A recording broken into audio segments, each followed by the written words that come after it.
All right, everyone, welcome to another edition of the Good Life Small Business Podcast. I'm your host, Brian Blakely, and I'm really excited today to be joined by a guy that I've known for a while, Jesse Jacobs, who is the owner of multiple businesses here in Kearney.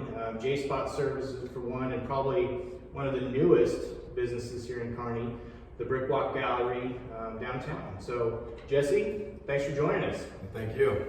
So let's get to know you a little bit more. Let's start out by learning, what books are you reading or listening to right now? Right now, I just started Limitless by Jim Quick. It kind of goes on, habits and different ways to free up time and utilize your time. Things I struggle with, and any self-help I can get is great. Right. I dabble in a lot of different books by Tim Ferriss. That genre, I guess. Yeah. Also listening to Tribe of Mentors by Tim Ferriss. I don't do a lot of reading. I do more listening to audiobooks. Yeah.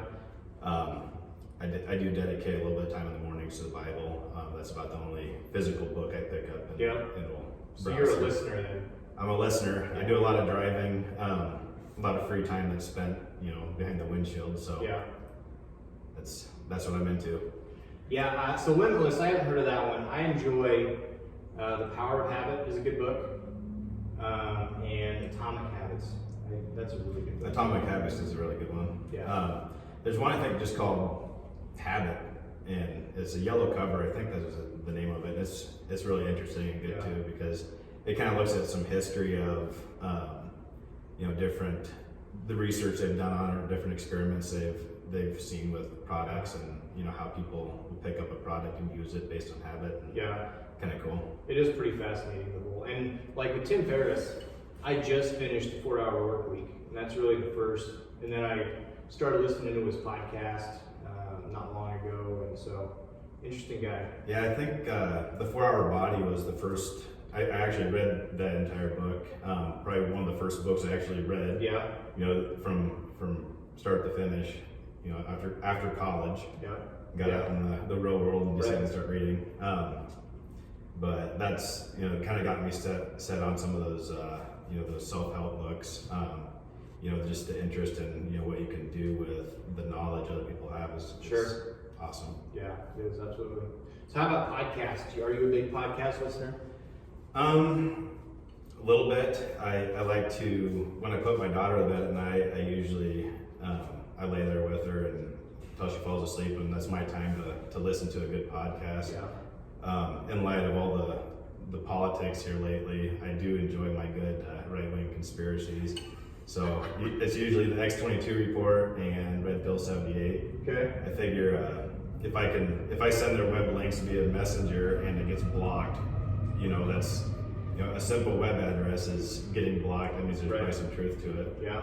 But so you give it a try. Yeah. Very cool. Yeah. Very cool. All right. Well, like I said before, you own multiple businesses, but just kind of tell us your story. Being a small business owner, takes as far back as you want. Just kind of go through your journey. Well, I guess I got my first taste of being a small business owner right out of college. I actually formed my LLC for Impulse Pottery back when I was still going to school. Okay. Put together an art show for my senior exhibit. Sold about every piece I had in there. I said, wow, maybe I can do this. Yeah. And so I took that to Omaha and went downtown, or the old market area, studio artist down there, and really got that feel for what it meant to be a small business owner. But I was also young and, had the options to go do other things and enjoy life sometimes, to the extent where I shouldn't have. Yep. But, looking back on it, they're all lessons learned, and they're important to get me to the point I am today. Yep. So I did it for a year, and I learned a lot about, financial obligations and, how you utilize your time. Sure. But I decided to join the workforce, after a year of doing, weekend shows and getting into galleries and, just living the life of a studio artist, basically. And I decided I wanted to get back to it eventually. that was the one thing I took probably the most out of it was, I love this lifestyle, I want to do it, I want to be my own boss, but how am I going to do it and do it in a way that can support my family? Sure. At the time my son was, he was tiny and, 1, 2, and then when he turned 3, I was like, I need to get back to Kearney, get closer to him, and I took what I learned down in Omaha in the workforce. I was selling trucks, buses, truck parts, things like that. Yeah. How I got my start in the workforce, and looking at those life lessons, I learned a lot about sales and marketing and customer service, which was great for where I'm at now. Moved back here in 2011, and started drilling wells, working in the well drilling industry out of Lexington, and loved it. Loved the hard work. Loved seeing things come together, projects start to finish. Okay. And I grew up with around construction as well, and was kind of looking at what you just created or what you just put in the ground or whatnot, and saying, hey, I did that. That sense of accomplishment was, that's great. But I worked in the well drilling industry for a couple of years and learned a lot about hard work, physical, mental toughness. And we're putting in average, a slow week was 60 hours. We're working 80 hours weeks. That's work, man. Nights, in this type of weather too. When I was drilling wells in negative 26-degree temperatures and outside working in it. Which we just got out of. We're filming this on February 19th, and we just negative 25-degree temperatures earlier. Yeah, it brought back some memories. Yeah. Of why I don't want to work out in it. So and kind of what gets you to that point where your mind, you're like, okay, I appreciate this now. I've done it. I can say I did it, and that's why I want to work hard to not have to do it again. Right. And so I took a lot out of every job I've done. From there, after learning that, I also learned a lot about, when you're putting an 80-hour work week, you learn about time, and you don't understand it until you don't have any to give back to yourself or your family. Sure. And so when that sets in, and it's time to move on and open up that next chapter of life, I guess. And with me, it was coming back to Kearney. I got a job at John Deere working parts counter, and really, that opened up a lot of time for me, a lot of free time, because now I was working a 50-hour work week instead of a 80-hour work week. Sure. And it's amazing what you can, all the things you can accomplish in an extra 30 hours. Sure. And just, the quality of life. But the kind of the crazy thing, looking back on it, it broke me of a fear I had of picking up the phone and calling people. I always hated doing that, and I still don't love it. But being forced into it behind the parts counter at John Deere, when you have to call customers, have to ask them to pay their invoices, or do things like that. It's not always fun. It's not always fun, but it helped me get to where I'm at, and now I would never have been able to start my company. That's initiated everything if I wasn't willing to pick up a phone and make things happen. So it's the lessons you learn through each step of the process to come full circle back to where you want to be. And looking back on it's enjoyable to see what you as an artist and a business owner. I think the creating of things is that self gratification. Sure. And to see what you created and look at the steps along the way it's kind of cool. Yeah. So talk about Jspot Services a little bit. That's kind of a unique or kind of a niche business in this area, right? Right. So we're probably one of the leading companies for underground utility protection in the Midwest, and we're growing, and so it's basically focused on we go out and locate underground utility lines and keep contractors from hitting them. It protects the utility company's assets as well as the contractors. It keeps them safe if don't want to get in the power lines or gas lines. But also, their bottom line, if they're out there and they damage a fiber optic line, there's a lot of money in that. Yeah. Or, I think, gas lines can be $10,000, $20,000, first hit if you get into them without properly making sure that they were located and marked. Yeah. So it's a big deal, and there's not a lot of people in the Midwest that do it. And so when I got into it, we were emerging as a company. Now finally Nebraska has a company that's willing to come out and do it. Yep. And at the time it was just myself, and I was moonlighting at John Deere. So I would, I'd be fielding phone calls in the back every now and then. There'd be people calling, "Hey, I gotta run back here, guys," and they were cool with it. I'd give them like 4 months notice that I was going to be leaving, and Yep. and my manager was like, "Yeah, make sure you're doing your job." I'm like, "I will," and make sure everything's getting taken care of. But every now and then I might have a phone call to take, Right. and so I'd field phone calls in the back, and then after hours I would I'd drive. One time I drove. Boy, it was it was probably about a 2.5 hour drive after work, so I could go locate a line for a farmer. Wow. And got home like at midnight, but it was great because I was finally getting some traction and doing it. And It's kind of a different drive when you're doing something that like you created, Right. And it's your business. It's right, You're not, if you were driving 2.5 hours to go get a part for John Deere, it would have been different. right. Yeah. Yep. When you do things on your own terms, that's what that's really what it's about. Right. And I don't have time now. And if you're doing things right, you never will have time. But it's Right. being able to use time how you want to, Yeah.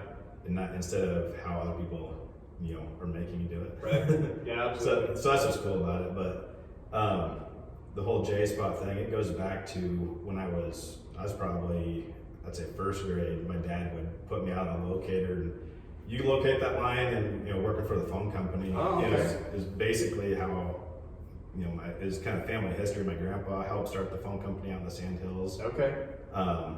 And my dad, he's worked there his entire life. I started out there, well, like I said, first grade. Dad's like, "Go locate that line, I'll meet you at the other end of the field." And so I had an understanding of underground construction. Yeah.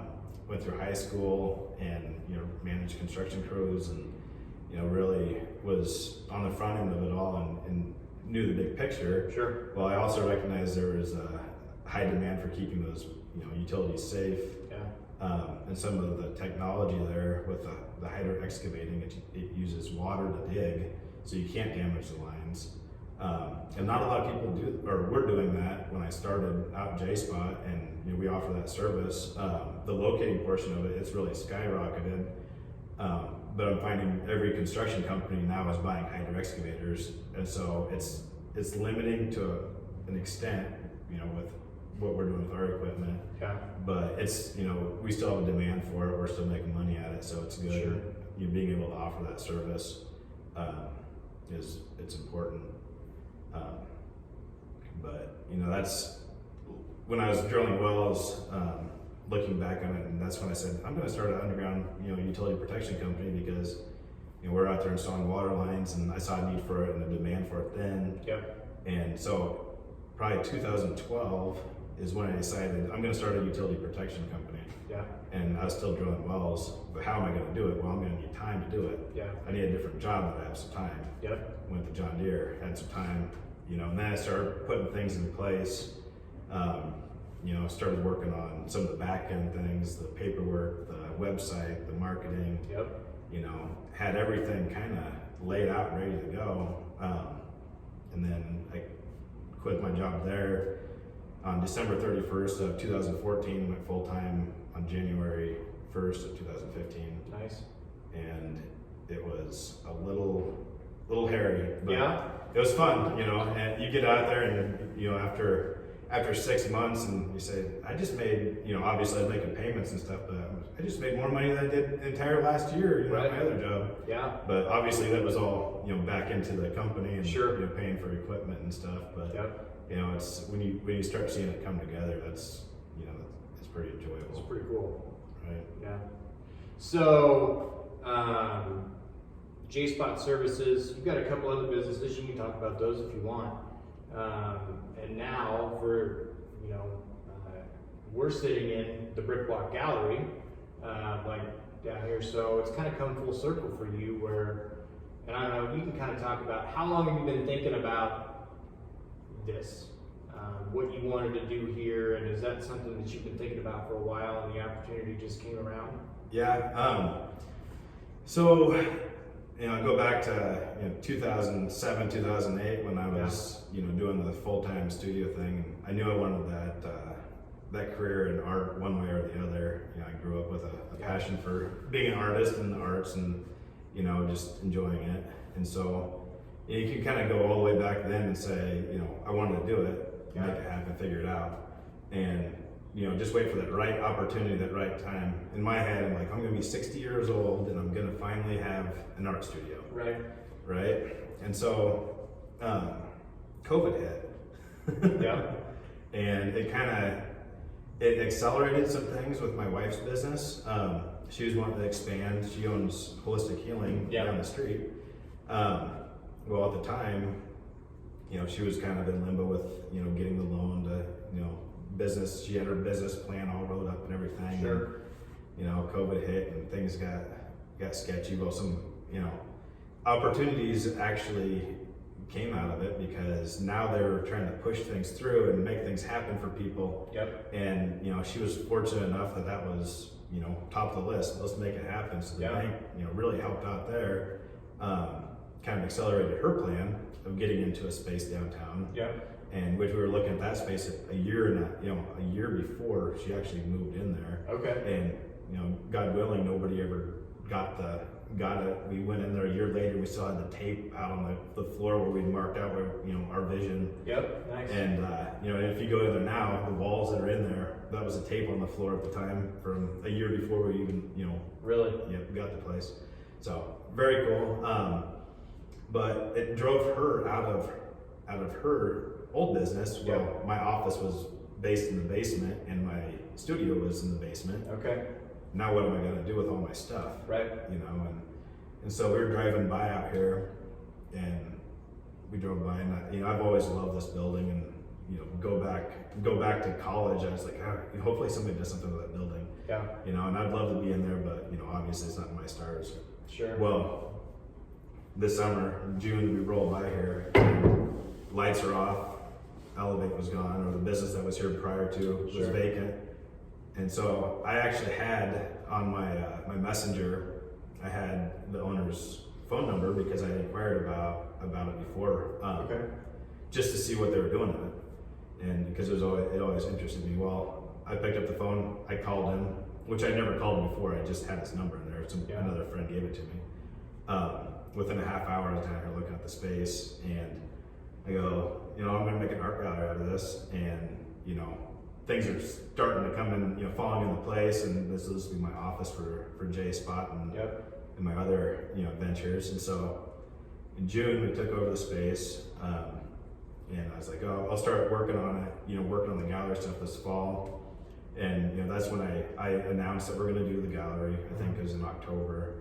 I put it out there and started, doing a call for artists just to see who is interested. Sure. Still very busy with my other jobs and projects and things. So just wanted to happen organically. And I never, through the whole process, I never put up, curtains or anything to hide what I was doing in here. So I just wanted to be kind of a performance piece in a way, so people across the street or walking by daily, they can look and see. I try to make it a point to move something every day, or put something up, or just make it a little bit different, so they could always see there's something going on. Nice. And and now we're finally open, but it's just kind of been a work in progress, and it's taken shape. But I want it to be really about the art, and I don't want it to be about a high turnover, high production gallery where a lot of the local galleries you see are just the collage of as much art as they can fit into a space, because they have to sell the art in order to keep it going. And I want it to be a place for the art. Fortunate for me, I need a place for my office too. Sure. And that's what's great about it, is I can kind of put my vision in here, the way I think a gallery should look, and I can do it on my terms, and I don't have to. Again, it's kind of like the time factor. I can do it on my terms and how I want to do it. and people can enjoy it. It's very cool. Very cool. So, I guess you can talk about what's your favorite part about being a small business owner. You can talk about whatever business that you got that you want to talk about. But what's your favorite part of this whole deal? Is it the time? I think the time, but the self gratification of seeing the creativity. Again, I grew up just being a creator, and recognizing now that this is all my things I've created, the businesses I've built.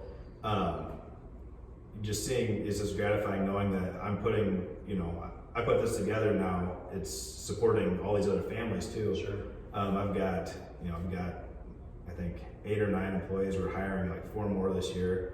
That's a lot of food we're putting on the table. Yeah. So it's pretty cool to look back and say what I did is helping that many people. Yeah. And and then it just dominoes from there. The customers. How many people have we saved? How much money we saved people?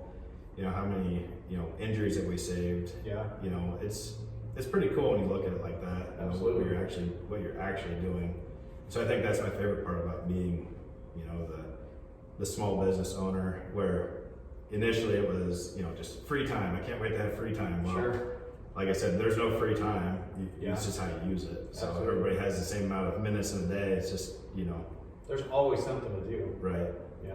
Right. Yeah, and I think that a lot of people get it. Whatever you get into it for, there's kind of your why, whether it's money or time or you want to be known for something. But having employees, bringing people on, and then kind of that realization that I'm responsible for them, I'm responsible for their family in a way where they can provide an income,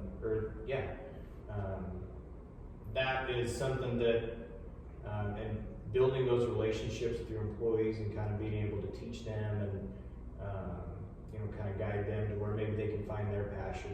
Yep. You maybe got someone working for you that is wanting to go off and do their own thing. And I've got several of them. Yeah. And I encourage it because it does a couple things. It gives them an end game. Where do they want to be, and I can kind of mentor them through it.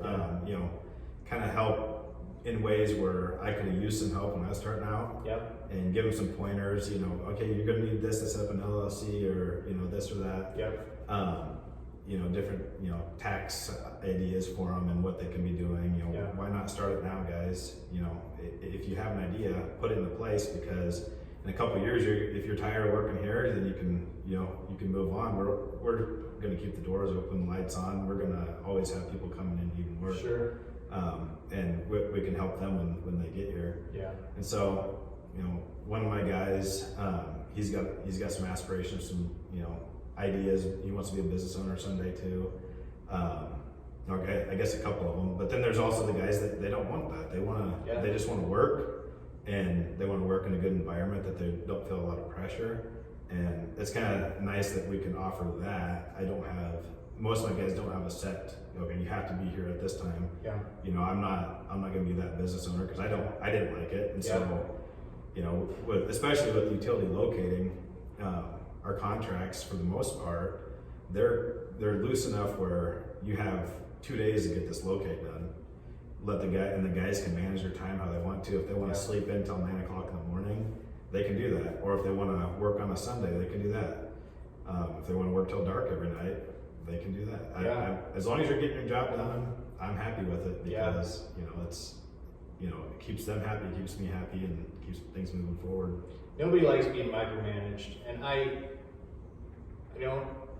It's so why would you want to? Right. I guess is the way I look at it. Let people, if they want to do it, and if they're happy with what they do, they'll go out and they'll do the work, and it's less stress for you, it's less stress for them. Right. And that's, the micromanaging it's a struggle when, it's your baby, your business or your baby, and you want things just right. No one will love it as much as you. Yeah, you have to, and that's one thing, I think any business owner struggles with as they grow. And I just continue to try to not be that guy. Yeah.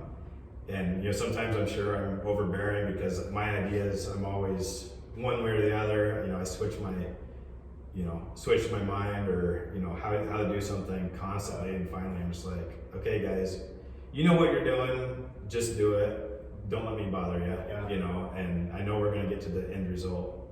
And but it's your name on the business, you know, and there's that part of it too, where like it's your name, it's your like to where you feel like, well, this has to be done right every time. Well, and you know, it is my name on the business, and I think that whole mentality of, you know, yes, it's my name there, but we're also, you know, we're representing these other companies, and I think that makes us stand apart. And everything I do, or all of our companies, is we're an extension of these other businesses. You know, the Brickwalk Gallery is an extension of these artists, and so I want to be a you know, good, solid, reputable place for business. You know, when we're out there in the construction field working, I want our customers to look at our crews and say, hey, you know, they're a good representation for our business too. Yeah. And so, you know, it's cool to be there, but you can bring that into anything, you know, and you know, I guess just having that sense of pride in what you do, absolutely, without being proud about it. Yeah, you know? Absolutely.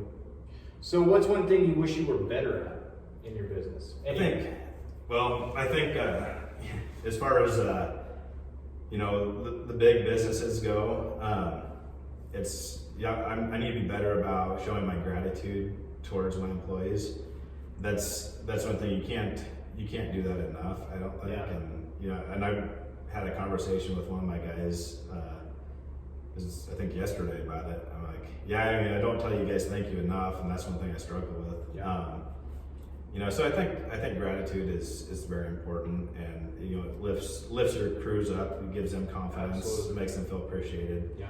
And I get so busy with, you know, trying to get all these other ventures going. Sometimes I lose sight of the details that, you know, make people feel good. So yeah.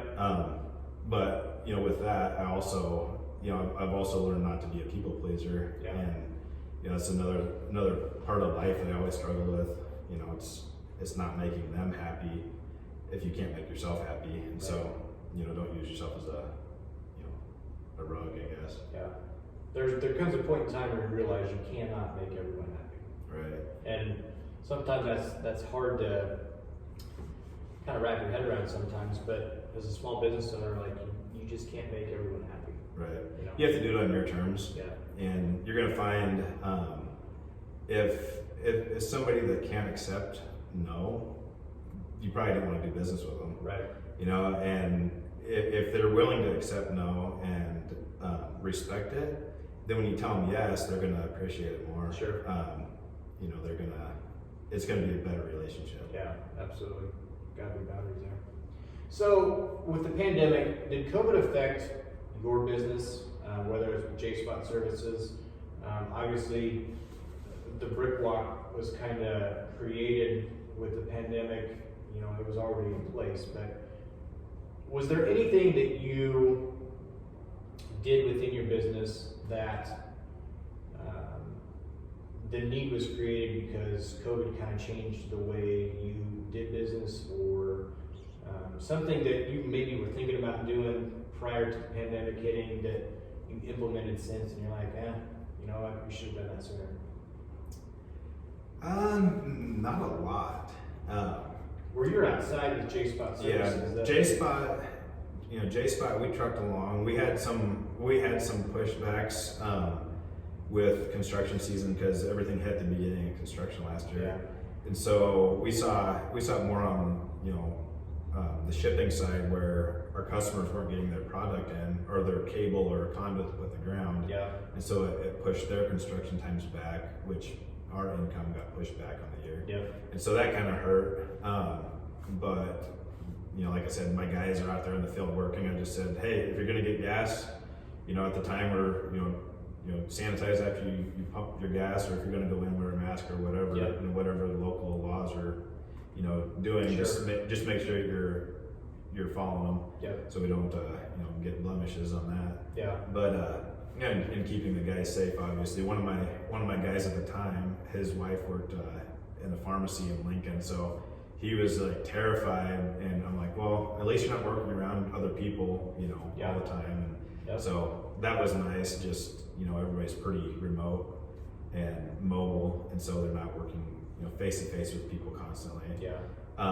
But another one of my companies, Ellis Wheeler, it does product sales, and we're trying to be a supplier for these underground or for underground utility protection products. Okay. And PPE and a lot of different stuff on that realm, and so that it was affected because now we couldn't go into these businesses and make those calls. And Sure. As a growing company, you're trying to get your name out there, you're trying to acquire new customers and build those relationships. It just wasn't happening. So I'd say there was quite a bit of setback, and we're still seeing, on that side, it's still somewhat slow as we try to grow a retail business with outside sales. You have to gain momentum again. Right. And you can only do so many phone calls before you're like, Yeah. And so that's kind of what I think my guys are like the sales side of it.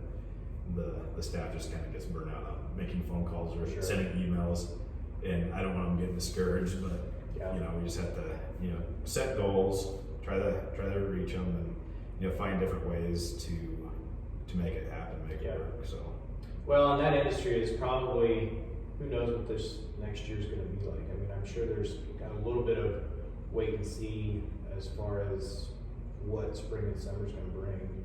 Right. So yeah, and we're kind of exploring some different avenues, basically to expand our product lines so we can cater to more markets to make up for some of those more niche markets that we're trying to focus on before. Yeah. So let's talk about if you could go back and give yourself any advice from when you were in Omaha still. At any point in time, would you go back and tell yourself, okay, here's what you need to do a little bit different, or would you just let things lay out as they have? Well, I think the whole try making people happy type, that conversation, that was one of the big hang-ups with moving forward in life is staying back and going out with my friends because they want to go out, trying to make them happy, and doing things that might not necessarily propel you into growth, personal growth and where you need to be. Right. And at the end of the day, you can not go play that round of golf and you're still gonna have that friend. Sure. Or, you cannot go out to the bar tonight and they're not gonna, maybe you might get some grief that night. Yeah. But the next day, usually you're like, hey, how do you feel? I feel pretty good. Yeah, that's good. And I think that, sometimes, even if you could go back and tell yourself that, I think some of those lessons you just have to learn on your own. Like some things you just have to learn the hard way. I mean, it's, experience is a great teacher, but some things you have to learn. Yeah, and I think just being able to look back on it and recognize it. Yeah. And say, okay, that was the lesson I learned out of it. Yeah. I used to, I'm pretty strong in my faith, and one thing I always did, I'd always pray for wisdom. Pray for wisdom, and I always had just the hardest time and all these curveballs thrown at me. Yeah. And and then I got back and I looked at it and I said, oh, God's given me wisdom because He's teaching me all these things not to do. Yeah. So as soon as I started praying to help me use the wisdom I have, then things started turning around. Yeah. And it's amazing just that mental switch. Okay, help me use the wisdom, the knowledge I have. Yeah. And then things open up for you. Yeah. And so it's like, it's kind of crazy. It takes time. Yeah. So with the guys that you work with now, maybe your son comes to you and says, hey, I'm going to start a small business. What advice would you have for someone that comes to you and says that they're thinking about starting a small business, whatever it may be? Well, for one, my son made it very clear to me last year that he was not going to be a small business owner. He goes, you mom, you guys never stop working. I'm like, someday we will. Yeah. And we'll be able to look back at it and be good. But for now, he's just like, yeah, I don't want to do that. I want to go just work for somebody. Yeah. So it's funny. But if He'll somebody probably be a small business owner. yeah, So he probably will be. But he's funny. But yeah, the thing, if somebody did want to be a small business owner, I'd say, what are you waiting for? Start now. There's hundreds of hours of things you could be doing right now before you ever open your doors.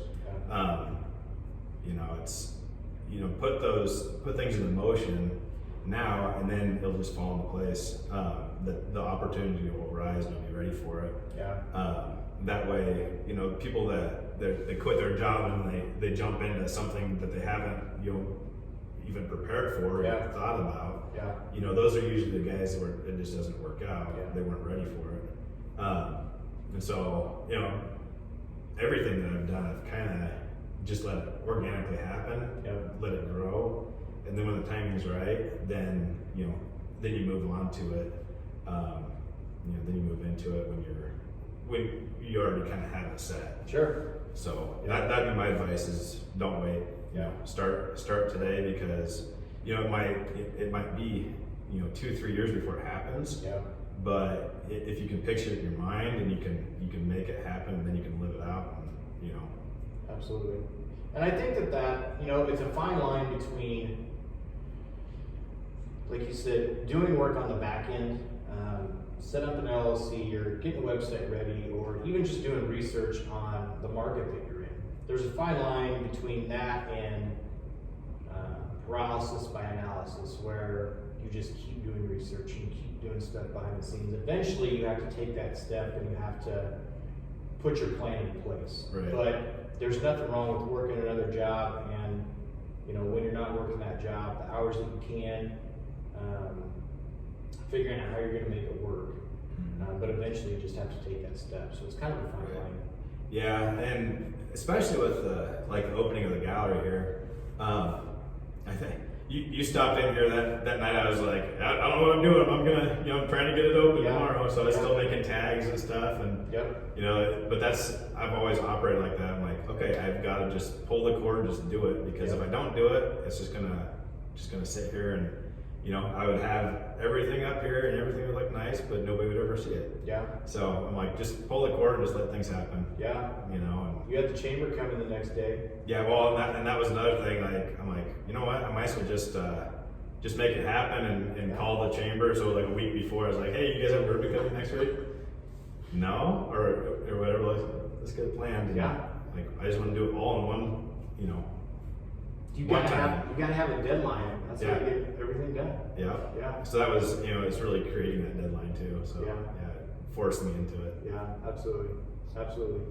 All right, man. Tell everyone how they can find more about you, about Jspot Services, about the Brickwalk Gallery, Facebook website. Where do we go? I would just type any of it in. I've got pretty decent websites. I've got the brickwalkgallery.com or the brickwalkproject.com. Okay. Spot811.com is Jspot Services. Mark811.com is Ellis Wheeler, which is the product side. Okay. So we've got got a lot going on there. And then I guess keep your eyes and ears open for our next venture here, which is gonna fall on the art side. But we are starting a new organization. Hopefully it'll launch soon. Which this entity will be underneath. It's called Kearney for the Arts. And we're gonna hope to bring more arts to the community, give back to the community through arts, and really be a driving force for not only the downtown, but Kearney as a whole, and how we can use art to elevate and uplift people that need it. That's awesome. Really going back to that whole self-gratification through creation. And I really look forward to being able to offer scholarships and help people that really need the either education or food, whatever it is, whatever we can do through art. Like, let's make it happen. Let's get a group of people together to do it. So that's awesome. Is there anywhere anyone can go to learn more about that, or is that still just really in the works? It's kind of in the works right now. You can read a little bit about it at the brickwalkproject.com. I've dabbled in it a little bit there, and that's, you know, we're using this space as kind of a home base for it, as a central hub, and we're gonna hopefully grow and, you know, kind of launch it from here. So awesome, cool.